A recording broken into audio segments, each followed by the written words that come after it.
조갑제 TV 시청자 여러분, 오늘은 핵 문제를 이야기를 했으니까 이제는 좀 막간을 이용해 가지고 좀 들으시기 편한 이야기를 할까 합니다. 최근에 아주 재미있는 학술 발표가 하나 있었습니다.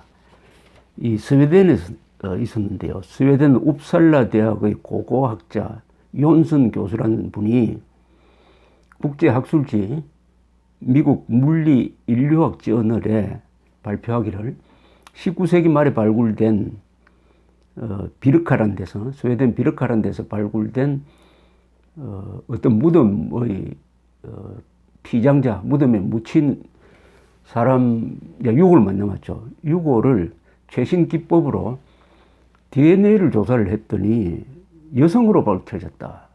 이렇게 발표를 했습니다. 이게 바이킹 무덤인데, 여기 비르카란 데서 약 1000기 이상의 무덤을 발굴했는데 대충 8세기, 9세기, 11세기 약 300년에 걸쳐서 스칸디나비아의 교역지로서 기능을 한 데인데, 여기 묻힌 사람들이 이제 바이킹 전사입니다. 그런데 이 화제가 된 이 무덤에서는 칼이 나오고 이 유골이 남자인지 여자인지 몰랐는데 그 옆에 있는 무기를 보니까 칼, 창, 도끼, 그리고 말 2마리가 같이 묻혔어요.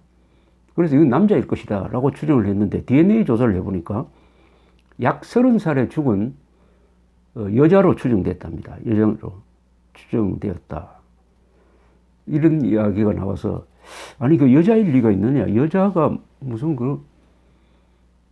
칼 들고 도끼 들고 창 들고 싸웠겠느냐, 말 타고 어울리지 않는다 하는 그런 반론도 있지만은, 바이킹에 대해서 조금 아는 제가 보기도, 물론 이 학자도 그렇지만 이건 여성이 분명한 것 같습니다. 여전사입니다. 여전사죠. 여전사.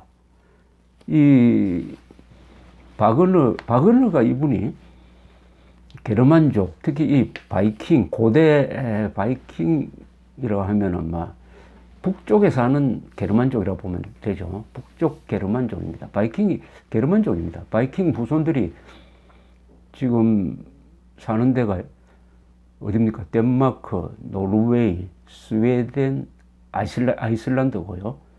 그 다음에 영국은 바이킹의 후손인 노르만에 의해서 점령된 경우니까 준 바이킹 국가 이렇게 볼 수 있는데, 이분들을 지금도 생명 보면은 금발이 많고 남녀 다 키가 크고 인물이 좋고, 특히 여성은 인물이 좋고, 지금은 모두 다 평화를 사랑하는 나라로 유명하지만은 한때는 유럽을 한 300년 동안 공포에 떨게 했던 용감한 사람들인데, 다 게르만족입니다. 게르만족. 종족적으로는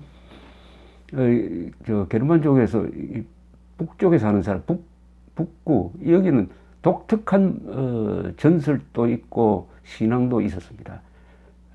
어떻게 보면 게르만족의 원형이라고 볼 수가 있는데, 왜냐하면 게르만족은 로마 제국을 무너뜨리는 과정에서, 로마 제국을 무너뜨렸는데 기독교는 무너뜨리지 못해가지고 기독교에 의해서 동화가 되어버립니다.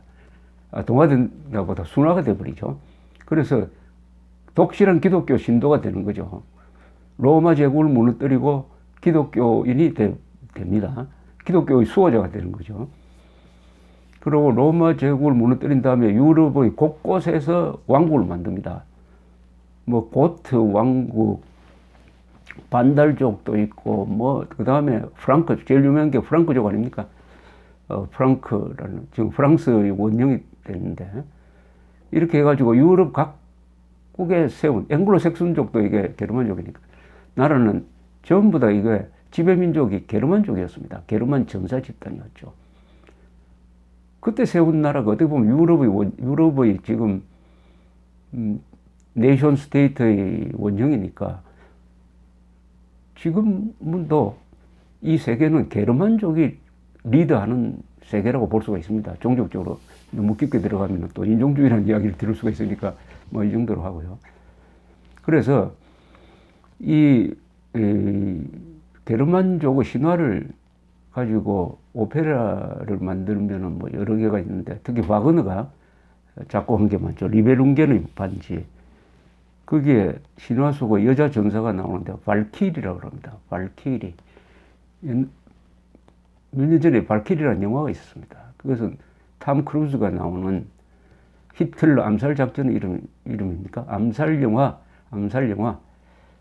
영화의 이름이 발키리였습니다. 발키리. 여전사가 이 리베룽겐의 반지 오페라에 여전사가 등장했는데 실제로 이제 실물로서 여전사가 등장했다. 이런 이야기입니다. 근데 이 여자 전사, 이 바이킹 사회를 분석한 걸 보면, 다른 당시에 나라하고 다른 게 있습니다. 어떤 게 다르냐 하면은, 여자의 사회적 위치가 매우 높았어요. 그러니까 여자가 같이 창을 들고 칼을 들고 싸웠다는 이야기입니다. 그게 바로. 그리고 자유민이 많았다고 합니다. 노예보다도 자유민이 많고, 노예도 그렇게 심하게 억압당하지 않았다. 이렇게 보입니다. 그리고 10세기까지 말이죠. 10세기, 11세기까지, 그러니까 기독교가 되기 전에, 이 바이킹이 언제 기독교가 되느냐 하면은, 바이킹의 본격적인 유럽 약탈이 8세기 초부터 시작되는데요. 8세기, 9세기, 10세기 한 300년 동안 약탈을 하는데, 약탈을 하는 과정에서 기독교화가 됩니다. 기독교인을 받아들이니까 유럽에서 가장 늦게 기독교를 받아들입니다.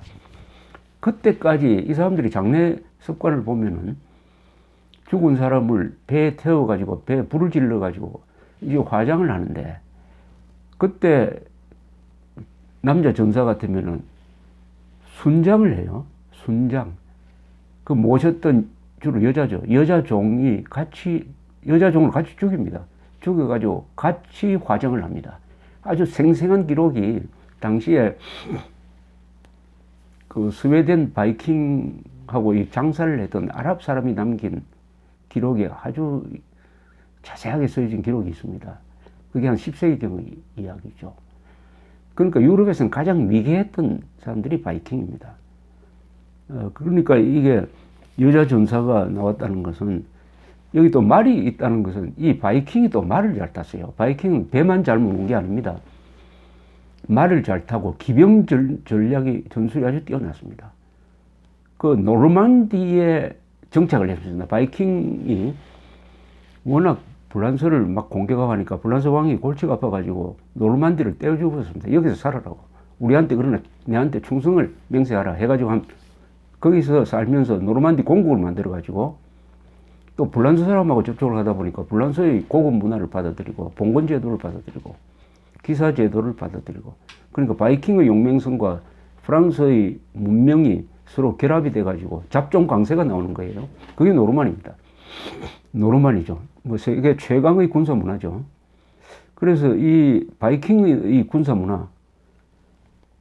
문화는 어떤 맥락을 가지냐 하면은, 바이킹의 군사 문화는 불란서의 이 기사 문화와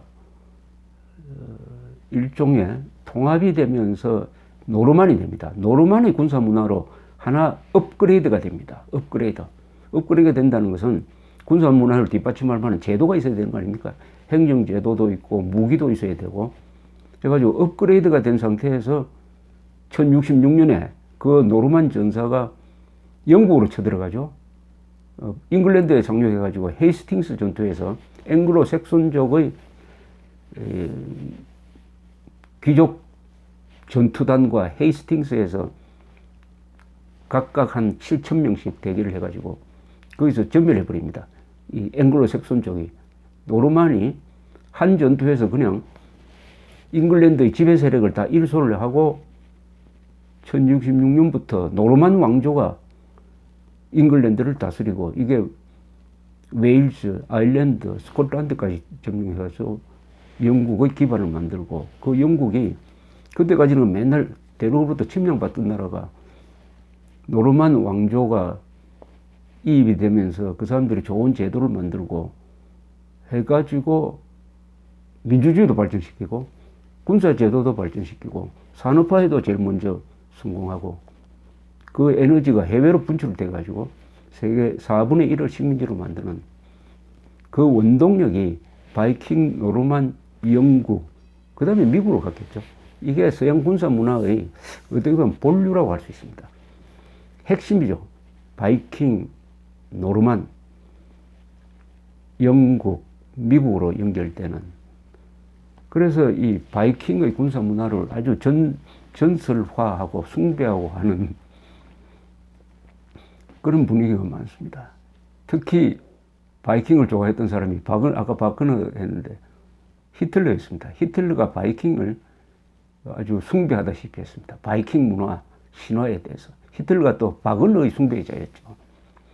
바그너가 히틀러를 만들었다는 그런 책도 있습니다. 바그너에서 히틀러라는 책이, 히틀러에 미친 바그너의 영향. 그러나 히틀러와 바그너는 만난 적은 없고 히틀러가 바그너의 음악을 좋아했죠. 바그너의 그 신비주의, 이 바이킹의 그 종교, 북구라 그러죠. 북유럽. 그러면 주로 스칸디나비아를 이야기합니다만, 그 전설, 신비주의, 이게 가면 또 어떤 인종적 편견으로 갑니다. 그래서 이 바이킹, 노르만, 잉글랜드, 미국으로 이어지는 이 유럽의 군사 문화.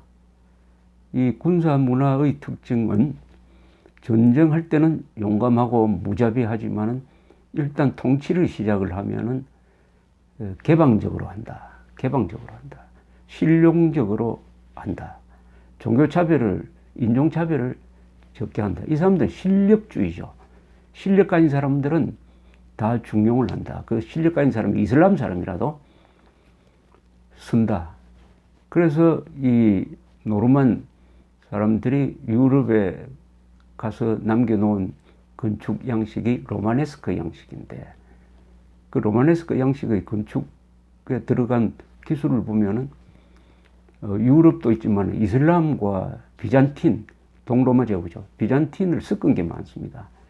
그게 남이탈리아, 시실리, 여기에 주로 많습니다.